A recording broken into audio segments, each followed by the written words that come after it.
kick things off. Welcome everybody for coming to, and thank you for coming today to our Early Career Faculty Spotlight seminar series. This is one of our favorite seminar series and is now in our second year of offering it, where we get a chance to hear from some really outstanding early career faculty a little bit about what their work is. And so today, how we're going to do this is we have three early career faculty here to present to us. I'm going to introduce them each briefly, then I will turn it over to each one of them in turn.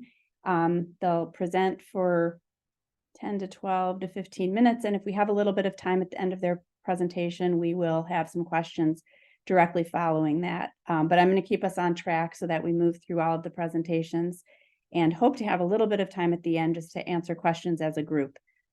We also do have the breakout rooms afterwards, so if you want to hang on at the end, Stacy will put you all into some breakout rooms just to have some additional conversation, which is a lot of fun if you're able to stick around. And so with that, I want to really thank our faculty for coming today to present, and I'm just going to briefly introduce each of them. We have Dr. Radhakrishnan, who is an assistant professor in the Division of General Medicine. She is a cancer health services researcher and a primary care physician. Her clinical interests align to ultimately improve the quality of cancer care for patients with cancer. And she focuses specifically on understanding and optimizing the role of primary care providers in cancer care delivery. Dr. Terman is a neurologist who specializes in caring for patients with seizures and epilepsy. He has a degree in neurosciences from Brown, and then he came back to the University of Michigan, where he completed his M.D. and during this time also obtained an M.S. in clinical research, focuses on training in statistics and epidemiology, and then completed a neurology residency at the University of Michigan, further pursuing subspecialty training during epilepsy fellowship here, in addition to another master's in health and healthcare research. So we're excited to hear about epilepsy and with the health services research focus from Dr. Terman. And Dr. Mike Thompson is an epidemiologist, health services researcher, and assistant professor in the Department of Cardiac Surgery at Michigan Medicine.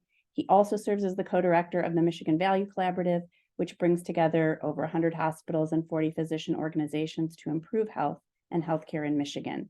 I could say a lot more about each of these faculty. They're great members of IHPI and contributors to IHPI in many ways, but we're really excited to hear from them about their work. And so with that, I will turn it over to Dr. Radhakrishnan, who is going to be our first speaker to share your slides. Archana. Thank you. So thank you so much for this opportunity and for giving me the chance to talk to you a little bit about my work today. And I hope you're seeing the right slides. Right, Sarah? Yes. Okay, awesome. So let's see. Never works. Oh, I'm having a hard time.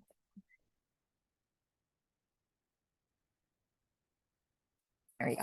All right. So I just wanted to spend the first few slides talking to you about, well, what exactly is the problem and why care about cancer care delivery and ensuring that patients receive high quality cancer care. It's not surprising to anyone here that there's a lot of patients who are not only diagnosed with cancer every year, but also living with cancer. And you can see some of those numbers right here. And what we recognize is that we have to improve the quality of care that we're providing for these patients. And over 10 years ago at this point, the National Academy of Medicine actually released this report and that said, really, hey, we're in the midst of a crisis for our patients with cancer, and we really have to do better. And so what did they say that we have to do better on? Well, they were saying that care needed to be more patient-centered, care needed to be more accessible. And lastly, we just needed to improve the coordination of care for our patients. And so there were various different ways that they thought that we could accomplish this. And one way was this, which was that the cancer care team should coordinate with each other and then with their primary and specialist care teams to implement the patient's care plans and deliver comprehensive, efficient, and patient-centered care. And so now what we really have is the National Academy saying, hey, team-based care is a means to deliver high-quality cancer care. And so what did they really mean by team-based care? Well, it's literally what you see in this graphic, which is that you have teams that work together to take care of their patient with cancer. So that includes their cancer care team, which it has surgeons and oncologists. It includes their primary care or geriatrics care teams, and then other specialist care teams as is needed, like mental health or palliative care. And I think I just want to pause here to just kind of hone in on the idea of like, why is the team-based cancer care needed? What were the reasons that motivated the National Academy to call for this?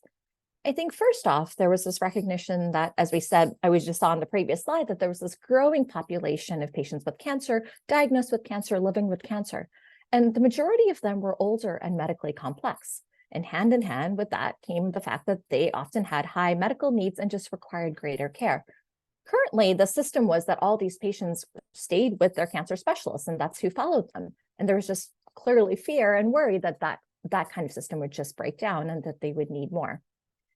What also worried us as a healthcare system was the poor coordination of care for these patients. And then we know that the poor coordination is actually linked to the quality of care that they receive.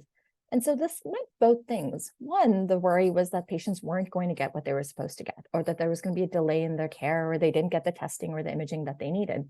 But potentially there was also the risk of that patients were getting more tests or more imaging that they needed because of the poor coordination, because of duplication or fragmentation. There was also a recognition that there was just poor communication between providers, especially around the times of, say, care transitions.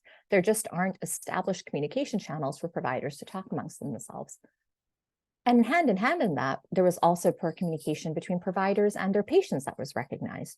For example, there just aren't clear discussions around, well, which providers should the patient see, for what and when. And lastly, there were just workforce shortages that needed to be recognized. Obviously, we know this happens in oncology, and this also happens within primary care. But with an increasing number of patients who are diagnosed with cancer, living with cancer, who have high medical needs, what we wanted to ensure was that we had a system that maximized each specialty's expertise. And so how would it work? I'm going to focus on cancer survivorship, because that's an area where the idea of team-based care has actually been thought about quite a bit. And there were several models that have been suggested and have been tried when it comes to cancer survivorship and team-based care. So these are some models that are primary care-led models of cancer survivorship. So you can take, for example, a shared care model where the cancer specialist and the primary care physician work together to take care of their cancer survivor. You can have like a consultative model, or what they call oncogeneralists, which are PCPs who have specialized training within survivorship, and then they follow the survivor. More recently, there's been a push to think about risk stratified models of care. And here, what we mean by risk is that we think about the patient in terms of their risk of bad stuff happening to them, the risk of the cancer coming back, or having long-term or late effects because of their cancer, or just kind of in terms of the emotional, psychosocial, medical needs that they have. And based on their level of risk, this then determines who's the provider that the patient needs to see. And so we know that there's a problem. We have some potential solutions, namely this idea of a team-based model, but implementation has sorely lagged when we think about team-based care. And I'm just going to highlight what I think are three often asked questions when it comes to thinking about team-based care. The first being, well, are the patients going to get the appropriate care? If a patient sees their PCP instead of their oncologist, are they going to get what they should? There's also the sense of like, what do patients want and what do providers want, right? The system right now is that the patient always sees their cancer specialist. And now you're going to say, hey, maybe you should go see your PCP. What is the patient going to think of that? What are the providers going to think of that? And lastly, what do we hear kind of on the front lines as to barriers to operationalizing team-based care? So let's just get into some of these. I think first off, to the idea of like, are patients going to get the care that they need? We know that they indeed are going to get their appropriate care through team-based care. There's been multiple studies, a lot of randomized control trials, which have shown that the quality of survivorship care is similar when delivered by cancer specialists or by specialists. So this means that the patients aren't at an increased risk of their cancer coming back if they're followed by their PCP as compared to their cancer specialist. We also know that oftentimes there's a little bit of worry about, well, how's the patient going to feel, right? Outcomes as related to their quality of life. And we know that these again are similar. So depression or anxiety, for example, are the same between the two models. And then there are some things that are just better when primary care is involved. So we know that the patients are more likely to get their preventive care, not surprising, when they see their PCP. And lastly, patients actually also report greater satisfaction when they do see their PCP. In regards to patient and provider preferences for who should do what, well, the simple answer is that those preferences vary. And so here's a study that we did, which examined which asked breast cancer survivors about who's involved in your care delivery when it comes to cancer survivorship. We also asked them who are the providers who are involved, whether it's your surgeons or oncologists or your PCPs. And then we surveyed all three of them. And so the data I'm going to show you are from the women who answered their surveys and then their providers. And what we asked them is the same exact question, which is, please tell us your preference for which provider handles these various aspects of a breast cancer survivor's care. So who does the follow-up mammograms or the general preventive care, looking for other cancers, screening for other cancers, and then treating your chronic medical problems. And what we see here, and I'm focusing here on other cancer screenings because this is really where we saw a lot of the variation, is that the preferences by providers and by patients really do vary. And so moving from left to right, you can see here that the oncologist, the large percent of them, 62% of them are saying, I want to lead this care for screening for other cancers for my breast cancer survivor. So this means ordering their colonoscopy or their pap smear or their lung cancer screening, for example. When you ask patients who they want to lead this care, nearly all of them, 94% of them are telling us that they want the oncologist to do it. And most surprising, I think over 50% of PCPs are actually wanting the oncologist to lead this. I think all this data was surprising because of the fact that you think if there's something that primary care does and does well is cancer screenings. And here we are in this patient population where everyone's saying, no, I actually want the oncologist to lead it. And then the last question around barriers to operationalizing team-based care, we find that providers and patients identify several barriers with cross-cutting themes. And so the first one is, we highlighted this through a study that we did this time of thyroid cancer survivors, again, using the same methodology of, surveying these patients from the SEER cancer registries. And we again asked them, who are the providers that are involved in your care? And I'm just going to show you the data from the PCPs who answered this survey.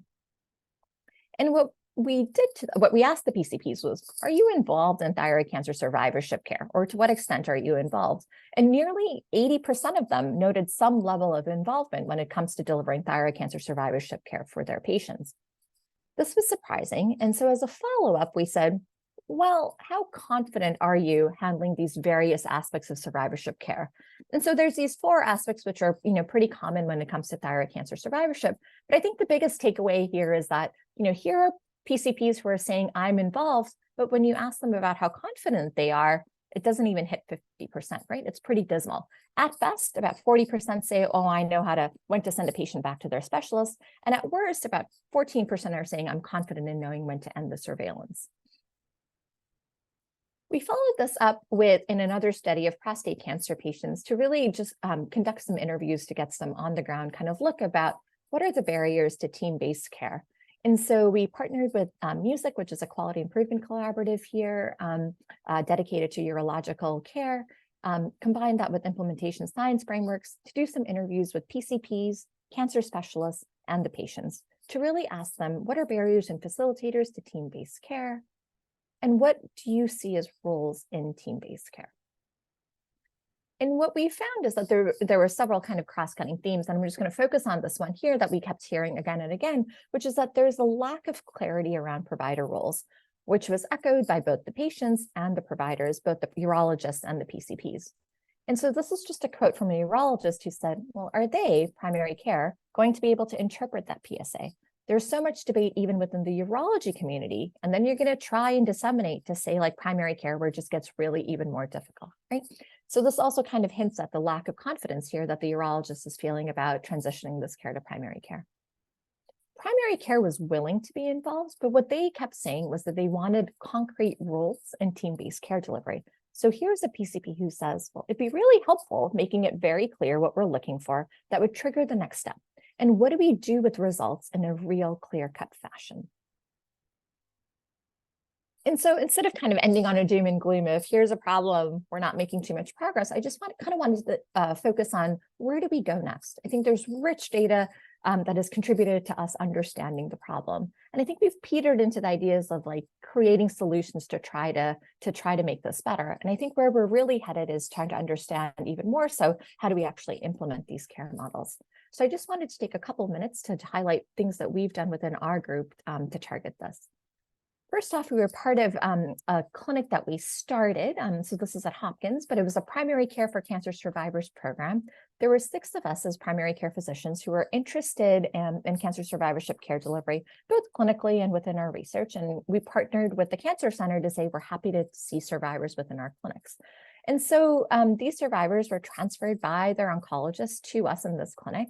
And we oftentimes addressed all their cancer-related issues. And we also actually ended up addressing a lot of their non-cancer-related issues that ended up being relevant. And the program really was lauded and found to be both feasible, acceptable, and really loved by the patients. So here's a survivor that we saw who said, well, the team that got me through the cancer, gradually you're being discharged. And I'm starting to get nervous because I've got all these things going on. And this person says, well, they can't manage it. And I just don't know what's going on. And so it's kind of like, okay, well, I got to go somewhere where somebody can help me with all of these issues. And that's what this clinic served for her, as a place where she was being able to address all these issues. We've also done a lot of work in creating web-based interventions that are multi-level and addressing both patients and providers to try to hone in on the idea that there's a team that is taking care of them. And so this is one that we created for men with prostate cancer who are on active surveillance. It's called the M.H.S. study. And there's kind of several modules that are provided for the patient in this intervention.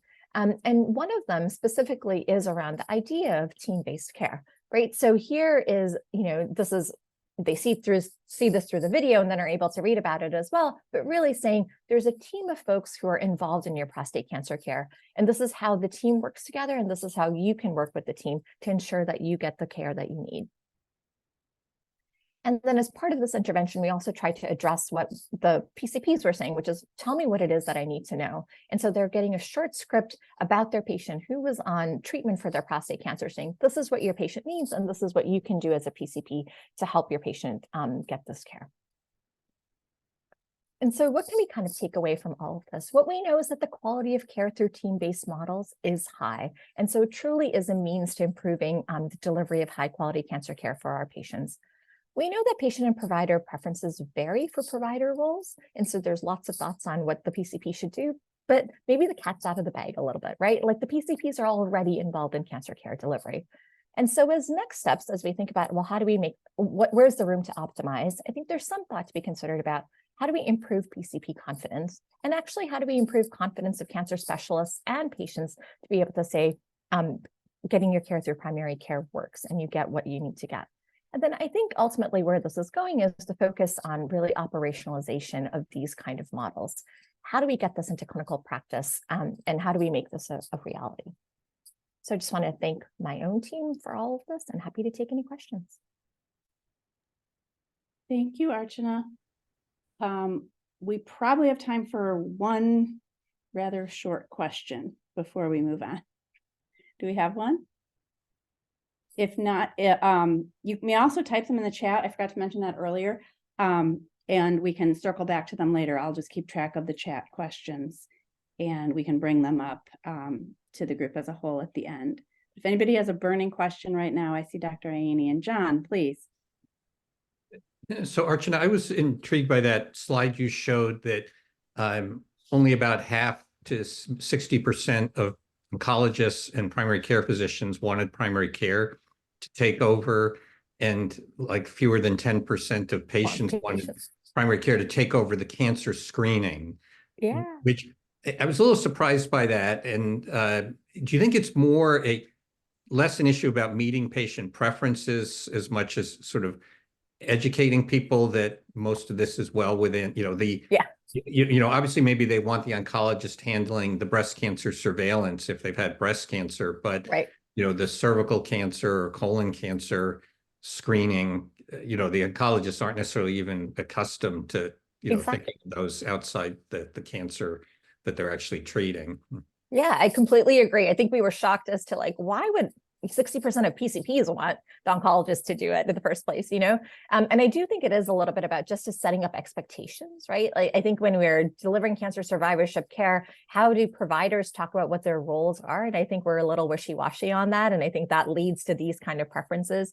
I also think that there's just some, I'm not sure if the right word is misinformation, but I think at least on the primary care end, there's this thing of like, oh, they have cancer. So does that make them special, right? So because they have one cancer, does that then mean that they're at risk for all these other cancers and I need to look at them through a different lens? And who am I to do that? But their oncologists will clearly do that. And so they're just so much better at providing that need. So I think I agree. I do think I think it's just information that needs to be presented at appropriate times to know that this is okay. And I think it has to go both to the patients and to the providers also to be able to make this acceptable. Yeah, and maybe the only distinction might be young cancer survivors who may have a genetic risk syndrome. Yes, that exactly. puts them at risk for multiple other cancers, and they're more complex as opposed to a 75-year-old cancer survivor that just needs to fit cancer screening into their routine primary care. Exactly. Yes, totally different for, kind of these inherited syndromes and whatnot. But yeah, just for the routine, if you have the general kind of early stage breast cancer patient, like why can't you order the colonoscopy according to whatever the guidelines are, right? So it was incredibly interesting to kind of see that study. Thanks. Thank you. We're going to move on to Dr. Terman.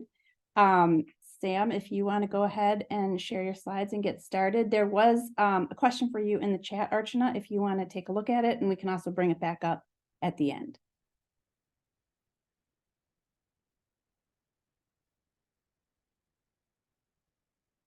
Take us away, Sam. Okay. Well, welcome everyone. Thank you for the invitation to speak. My name is Sam Terman. I'm an assistant professor of neurology here. So my talk is entitled Variability in Seizure Risk Increase Due to ASM Withdrawal Among Patients with Well-Controlled Epilepsy.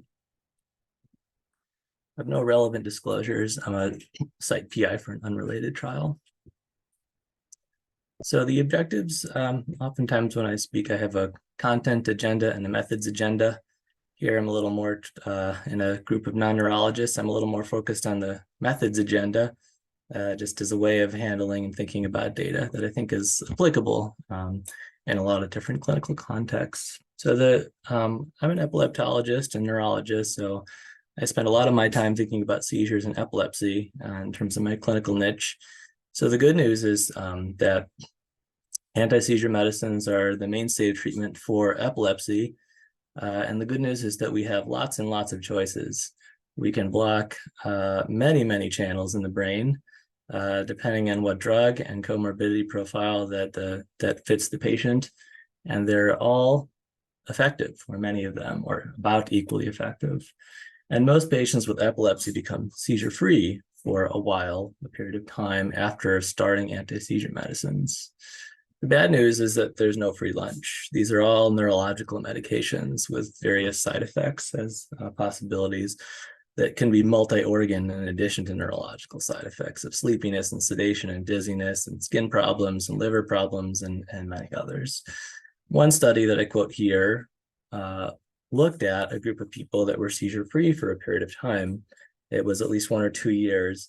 And they found that 27% of variance in quality of life in those patients was due to variation in side effects.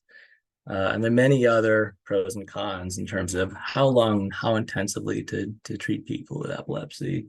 So other medication cons are cost and teratogenicity, depending on the population you're talking about, and drug-drug interactions and polypharmacy and multimorbidity. And a lot of people don't even have epilepsy. They come to see me in the first place, and we're undiagnosing sometimes as much as we're diagnosing. But it's a careful balance because seizures are dangerous, driving privileges are important, and yet this must be weighed against the disadvantage of neurological medications in the context of people with lots of comorbidities. So the specific research question that I've been pursuing for a little while now is, after you achieve a period of control, who should you continue long-term? Who can try to taper off successfully? Who's low enough risk and who has strong enough preferences against medications that you can balance these difficult pros and cons on an individualized basis? So my talk is going to be a little more mathematical though from here on out. So I've got to warn you, there may be at least one equation, but I'll try to keep it brief there. So I have a Venn diagram here, and this is roughly how I think about this is how I frame this particular project, is that on the left, so when you have a randomized trial, and we do, on this question, we have 2 trials that took people with well-controlled epilepsy and asked the question, how much are seizure medicines helping you still, in terms of what's the absolute or average treatment effect of seizure medicines on seizure reduction. And the trials are a little bit old, decades ago, but that's what they did. 2 groups, seizure-free people, randomizing people to medicine versus no medicine. And that helps you on a population level to some degree. But the problem is that no one is, quote, average. You can have people in a trial where that trial result doesn't apply to anyone, because some people are higher, some people are lower. No one is 50% this or 30% this. So the average effect only gets you so far. On the right, we actually have a published individualized post-withdrawal seizure risk calculator. So among people that withdrew seizure medicines after a period of control, there are many cohorts that have been pulled together, and there's a published online calculator asking, what's this patient's post-withdrawal seizure risk if they discontinue medications? But this lacks the key comparison. So you see on the left, we have average treatment effects. On the right, we have individualized one-armed effects, but neither of these get you home, because what you really need is those 2 data points for an individual person to make that comparison, to enter into shared decision-making. So in the middle of this Venn diagram is almost all the way, which is one of those trials. It was largely conducted in the 80s, developed a prognostic index, but it had numerous key limitations. For example, there were certain variables that it lacked, which are probably important for individualized seizure prediction. For example, status epilepticus, and whether you have a benign self-limiting syndrome, and the past number of seizures that you've had before entering randomization. So you can see there are a lot of things that it's a good starting point, but there are a lot of limitations, and I think there are things to be considered still. Another thing that it didn't do is you have a average treatment effect with a confidence interval to see how precisely can you estimate the mean, but that's not the same thing as understanding how people vary around the mean. That's a different question. So I asked, in the process of developing an individualized 2-armed seizure risk calculator and showing from a population perspective, how does seizure risk vary across the population, and how does the treatment effect vary across the population? So in the study I present here, and I bring you good news, is that it was accepted for publication about 2 hours ago. That's hot off the press. So we provide some advances over the previous prognostic model. I brought in more data sets. I brought in some more modern data. I've added some additional variables, shoring up some of the limitations that I was referring to earlier. Here's a description of our population. About 1,600 patients, some continued, some discontinued, all seizure-free for at least a period of time, all with a tentative diagnosis, at least in the chart, or during screening procedures of epilepsy. And there are many clinical characteristics. For example, many of the patients came from the earlier trial, but some came from our more recent cohort, in addition to another randomized trial. And age at start of follow-up, so about 3/4 were adults, others were children, spread in terms of seizure-free duration and how many seizures have people had, an abnormal neurological exam, and EEG results, and the type of seizure. So we have a pretty good spread in terms of a lot of different patients in our population, and I believe that we've captured a lot of the important dimensions of heterogeneity here. So I have 2 aims that I'll show you here, and then I'll wrap up a couple slides. So aim 1, and I kind of want to de-emphasize this. I want to emphasize aim 2 more. So aim 1 is business as usual. Think about subgroup analyses. Think about forest plots. When you ask, how does treatment affect group A versus group B? So what's the odds ratio of treatment on the outcome for men versus women, or young versus old, or normal versus abnormal EEG, or you pick your subgroup analysis. To execute aim 1, I took those 1,600 individuals and we performed a discrete time logistic regression And I like this in terms of survival analysis, oftentimes better than Cox models. Cox models require a proportional hazards assumption. Hazard ratios are relative. Hazard ratios involve certain biases in terms of the hazard of hazard ratios, where there's an important source of bias in terms of the hazard ratio starts to flip around as you condition on people that are seizure-free. So I like the discrete time logistic regression because it avoids some of the problems with Cox models. And then we tested whether each particular risk factor modified the effect of treatment or the effect of withdrawal. So you can see this is really just your standard subgroup interaction. We're testing interactions. And the punchline is, I would say, almost no risk factor significantly modified the effect of withdrawal. There are two exceptions. For example, older individuals, there was a larger effect of withdrawal, and individuals with seizures impairing awareness as opposed to seizures not impairing awareness had a greater effect of withdrawal. But that was before correction for multiple comparisons. And here I'm foreshadowing some of the limitations that I'm about to try to steer you away from here. So after correction for multiple comparisons, those were no longer significant. But surely the effect of treatment must vary between people. I would say subgroups are very problematic in terms of finding those individuals for several reasons, though. So AIM-1 was the usual approach. How does the effect of a treatment, in my case, anti-seizure medications, differ for group A versus group B? But there are many false positives. The more subgroups you look at, the more positive findings you will find. And there are also false negatives. RCTs and trials are not typically powered to find particularly dichotomous subgroups. So you have false positives, false negatives, and how can you possibly weigh all those subgroups in your head? If there's one favorable factor and three unfavorable factors, you need a way of putting it together. Which leads me to a different way. So perhaps a more sophisticated way called risk-based modeling. And the question has changed. The question for AIM-1 and business as usual is, how does the effect of treatment differ for A versus B? But the effect in AIM-2 becomes, how does treatment affect low risk versus high risk people? So you're no longer stratifying by one thing and then another thing and then another thing. You're stratifying people across a polygenic risk score, which I like, because the thing that determines absolute risk reduction is absolute risk.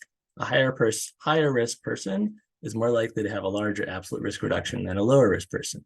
And now it's a continuous predictor with greater power, and it's a single dimension using dimension reduction essentially for fewer false positives. And now you can incorporate lots of things at once. So I think it shores up a lot of the limitations of business as usual. Step one is you take your population and you predict their risk of the outcome as if they were all untreated. So that's how you take, what is this patient's risk? And we get that from the discrete time logistic regression. You conduct your model, and then it uses a cumulative product trick. If you imagine a Kaplan-Meier curve, that's how a Kaplan-Meier curve is calculated. You're seizure-free 100% at time 1, and then at each time point, people start having the event, and you multiply the probability of survival at time 2 times the probability of survival at times 1. So cumulative product. So we just do the same thing, except including all variables simultaneously in the model. So eventually step 1 leaves you with a single predicted seizure risk by a certain time period for everyone. And you flip everyone's treatment to discontinuation in this case, such that it's a fair fight. So then that number becomes the subgroup. And it leads you to this equation where there's a variable for treatment and a variable for risk, and then you interact those things together. And so this will stratify people across their risk as the dimension of interest over time, and also allows your model to acknowledge that perhaps people at lower versus higher risk might even have a smaller or greater relative treatment effect. So I know there are a lot of moving parts. I'm happy to answer questions or clarify or repeat things, but I hope you get the idea. We're stratifying people across their risk, which we compute from a model, not by one thing at a time over and over again.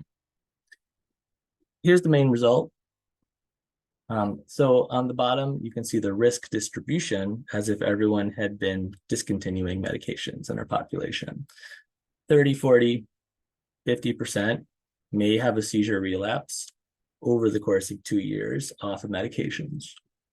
And then the red versus the blue bar shows that for a person at this discontinuation risk, what would their continue versus discontinuation risk be? And then higher and higher and higher and higher risk. So you can see both the absolute risks under each counterfactual situation and be able to directly compare what the potential treatment effect is. And the risk range from 7% to 37% in our population for a really low versus a really high risk person. The median at 19%. And then this table takes the same information and presents it just slightly differently. So it shows for someone who's really low risk, what's the absolute risk increase all the way up to really high risk. And also with the risk treatment interaction, allowing the relative effect of treatment to change across the risk continuum, you can see that the odds ratio changes too. So clinically, what you want is someone who's the low relative risk, low absolute risk, high number needed to treat. I want to find those people. And so that's where this is going next, towards a more clinically useful or implementable risk calculator. So Sam, there's, I don't want to cut you off. I just was wondering if you're getting close, because we're getting up onto 15 minutes and we want to make sure we have time for Dr. Thompson. last slide. Perfect. Go for it. Impact on clinical care. So no single risk factor strongly modified the effect of treatment. In contrast, risk-based modeling better captures how risk increase varies across people after accounting for many factors at once. It gives you a nice range. If a person says 2% seizure risk increase would be too much for me, you have your answer. If a person says 38% would be not enough, you have your answer. And anywhere in between lies individualized decision-making. Future efforts will involve developing this into an updated individualized seizure risk calculator. And I would love to shore up some limitations in this data set. For example, yes or no, seizure or not, within 2 years is not the only way that you can look at the outcome. There are many other outcomes that are meaningful. And I'm just showing you their seizure risk increase without showing you how to weigh the trade-off. So that's some of my other future risk communication implementation work down the road, is understanding how to use this risk calculator and how do people make this trade-off. I have many people to thank, and I thank you for your attention. Thank you. Thank you, Dr. Terman.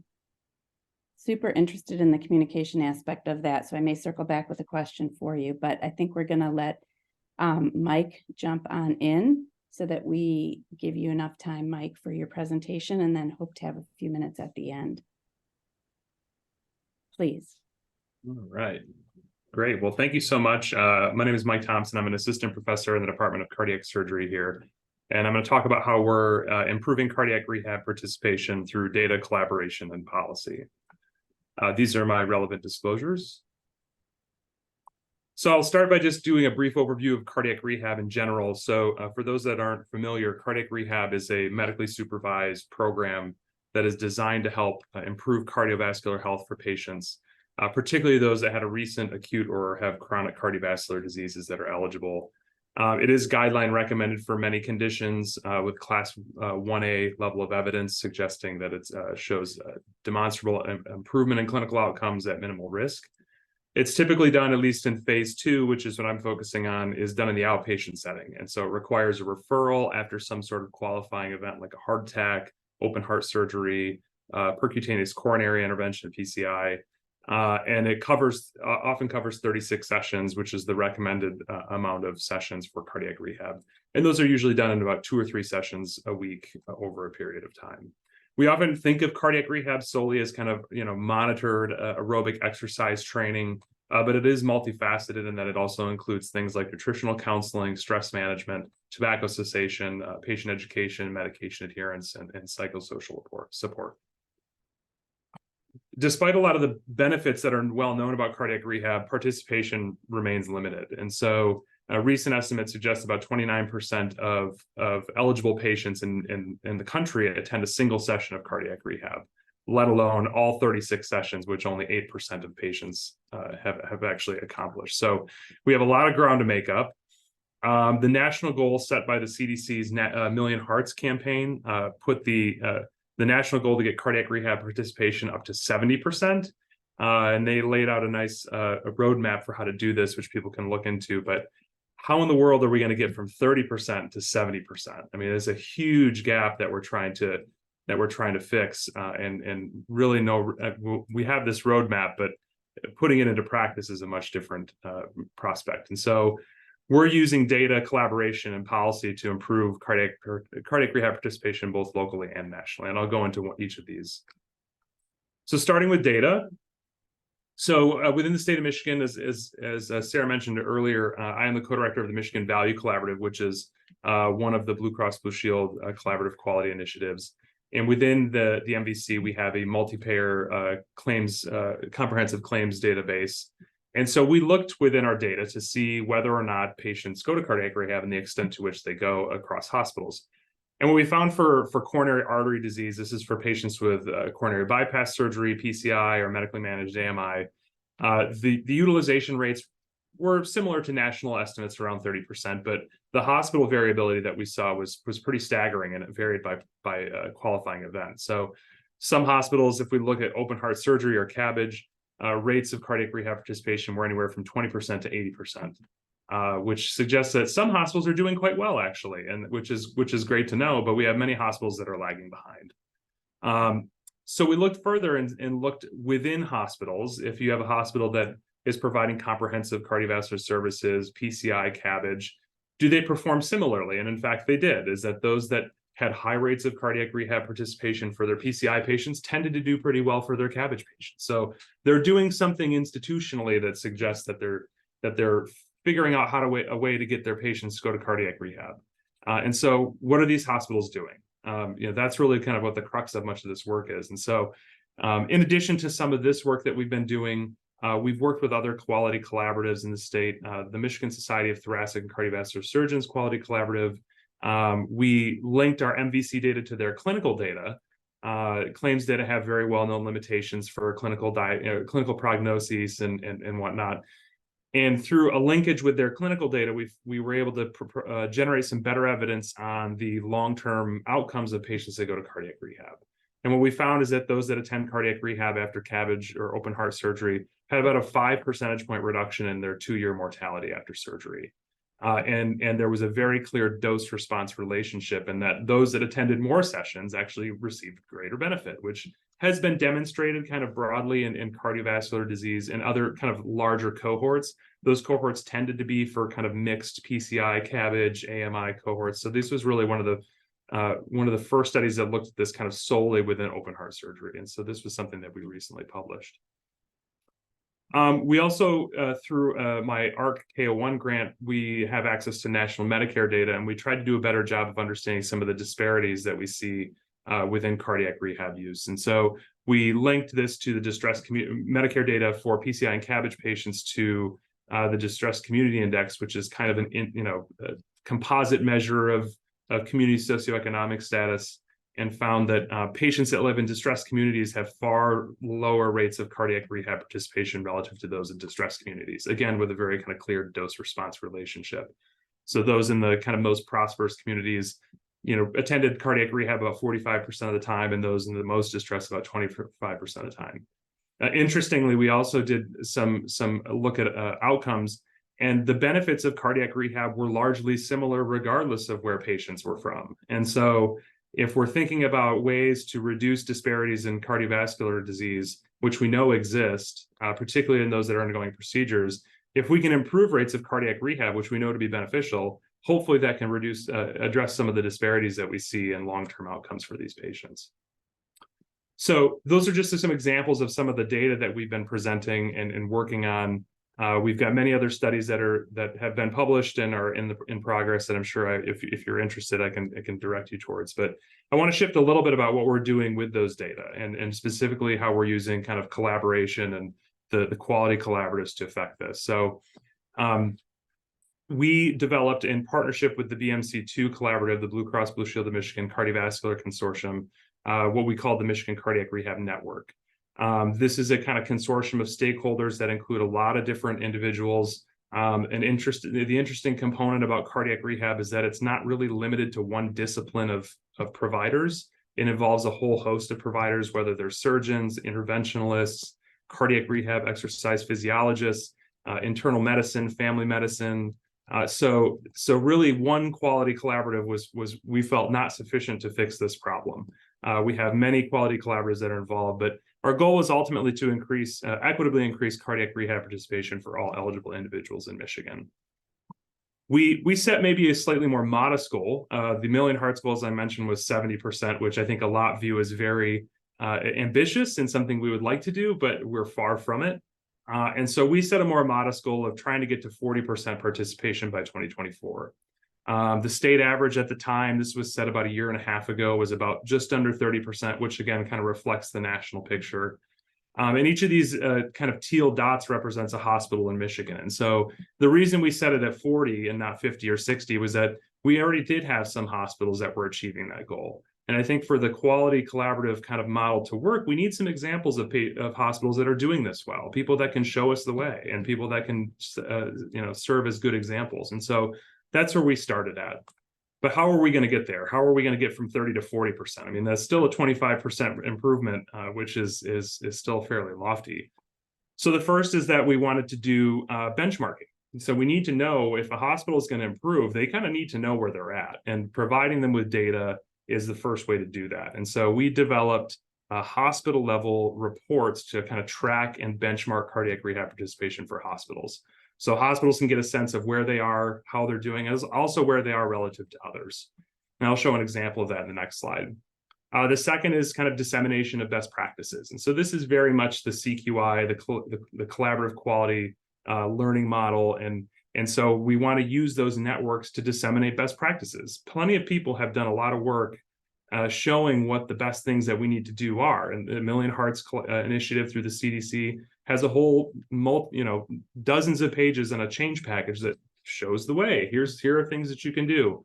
And so we want to do that. We also developed our own best practices toolkit, which kind of adapted some of those best practices from the Million Hearts initiative to kind of single page, how to do it, quality improvement efforts. And I'll show one of those next as well.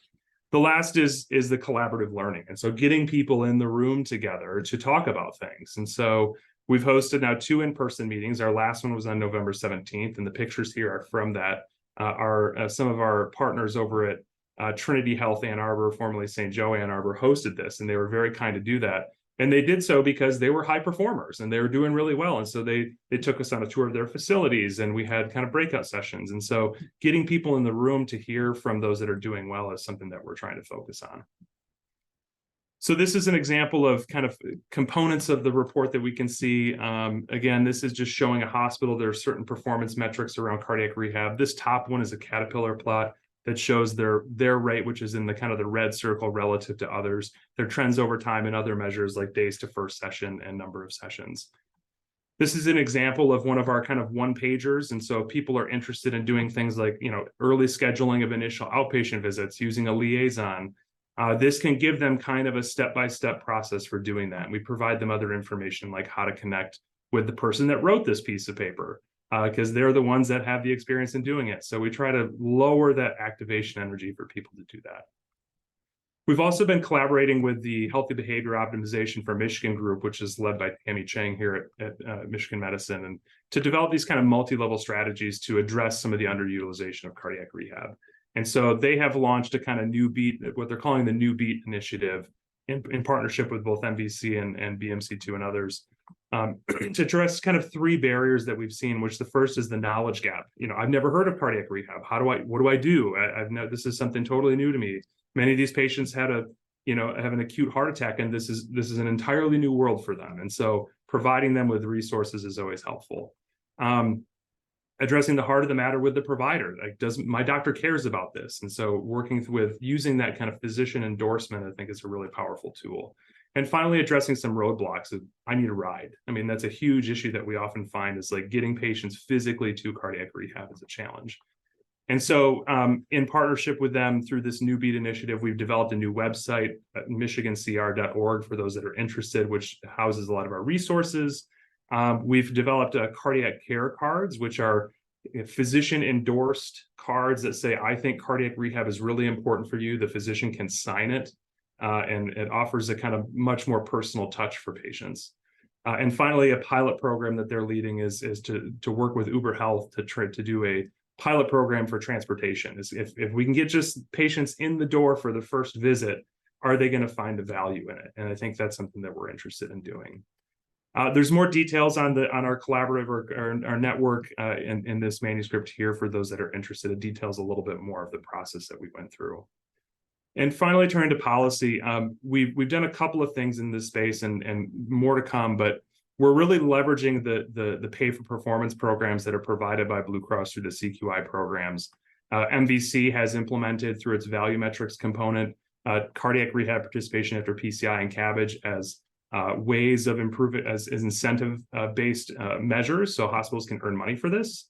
BMC2 also added one to their VBR, their value-based reimbursement program, to both improve and receive points for improvement and achieving a certain benchmark. So these are things that we're just implementing over the last year or so, but we're really excited to see how they go.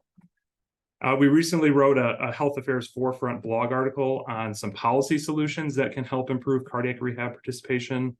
There are two bills in the House and Senate. One is to kind of codify, permanently extend some of the virtual and hybrid cardiac rehab rules that were expanded through the public health emergency for cardiac rehab. Virtual is becoming a much more accessible way for people to get to cardiac rehab, and it's something that we're hoping that they can look at. The other is related to outpatient payment for cardiac rehab, which has been a long-standing issue, and hopefully we can fix. So there are solutions on the table. We just need to get people to think of those and to move them forward.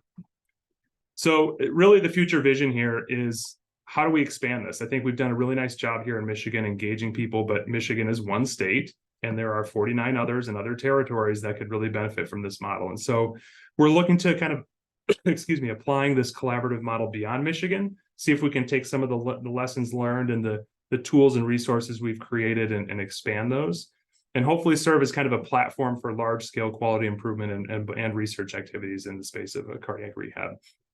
And we're hoping to acquire some federal funds to kind of support data, staff, and evaluation component for the feasibility and effectiveness of this. So thank you again for having me.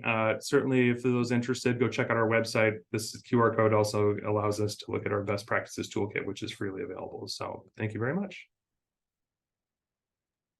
Thanks so much, Mike, Sam, and Archana, all of you. We do have a few minutes for some questions before we are at the top of the hour. So if folks have them, I saw there was a little conversation between Vanessa and Archana in the chat, which we can revisit, or if folks have other questions, please type them in the chat or go ahead and raise your hand and we can unmute and ask them in person. I would like to ask you, Sam, you concluded by talking about the risk communication piece, which, as I mentioned, I was really interested in. How do you see that happening the best way? Do you see like a role for like decision tools or patient facing, provider facing applications, or how do you see that the best way of doing that? Because it is complicated. Yeah, thanks. I think there's room for decision-making work to be done. One thing that I'm doing right now is I've been doing some patient interviews, like one-on-one qualitative interviews regarding risk tolerance, risk perception, how people weigh pros and cons, and then presenting some different ways of presenting risk, like pictographs and numbers and things, because even subtle manipulations and what numbers and how you show them to people can make a difference in a person's understanding and manipulation of the data. And then I'm also doing work coming up next. Hopefully that'll be one of my next steps in 2024, is interviewing clinicians about how would doctors use risk calculators and what would they want calculators to show them, and a number of steps about what to show and how people might use it. Yeah, that all sounds really interesting. I'm personally really interested in all of the things that you just described with regard I to have how some best worst scaling as well, taking different potential seizure risks, weighing them against different potential side effects and downside medications. Get a little more quantitative view into how people make Yeah. treatments too. Thank you. Other questions for our panelists? Just checking to see if there's any hands up that I missed. Archana, do you want to take a moment and just expand a bit on your answer there in the chat? So folks, I thought that was a really good question from Vanessa. Yeah, sure. I think actually Vanessa hit the nail on the head with thinking about how to leverage team-based care and really who's the population where this can really be effective. And so I do think that that's where, people are kind of pushing these things to go, especially I work at the VA and that's where I practice that's where my primary care clinic is. And so really thinking about how do we kind of maybe create a hub and spoke model. And so how do we incorporate primary care, maybe think about consultative models, thinking about how do we leverage telehealth to really try to improve access to cancer care for those who in general we know have poor access. Yeah, thank you. I saw John's hand go up. Yeah, thanks, Sarah. Mike, I have a question for you about the virtual cardiac rehab that you touched on at the end. Is there much of an evidence base yet comparing virtual to in-person cardiac rehab? Because I would, as a primary care physician, I think the supervised exercise component is really important. And obviously, if two people know each other well and people have equipment at home, like a stationary bike or a treadmill, it might work just fine virtually. But I would think, without that personal relationship, I'm not sure, this is not like virtual nutrition counseling or something, which could, be done just as well on Zoom as it would be in person. And so I just wonder if you have any thoughts about that, as well as like, do we have evidence that sort of how and when virtual cardiac rehab is, effective enough or as effective as in person? Yeah, it's a great question. And so there are some small trials that have done kind of comparative effectiveness of virtual and in person, and they have shown it's shown to have been non-inferior, because I think that's what those were designed to do.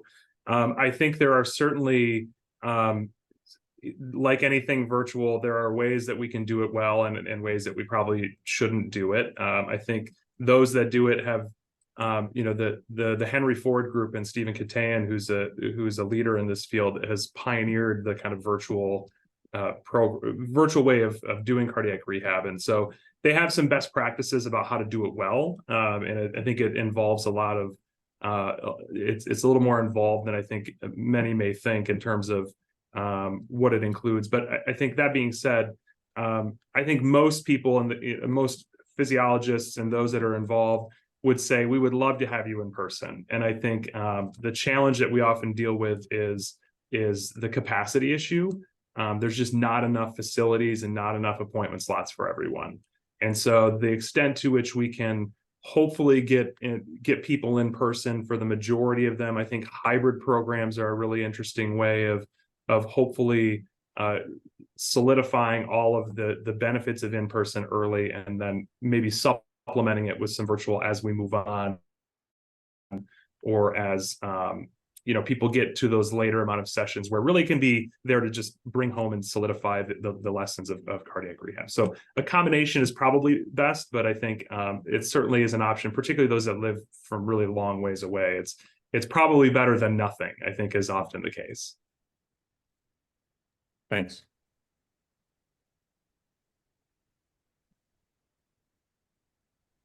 Thank you, everyone, for joining us. If you're interested in participating in a breakout room, just stay on and you'll be moved to a room.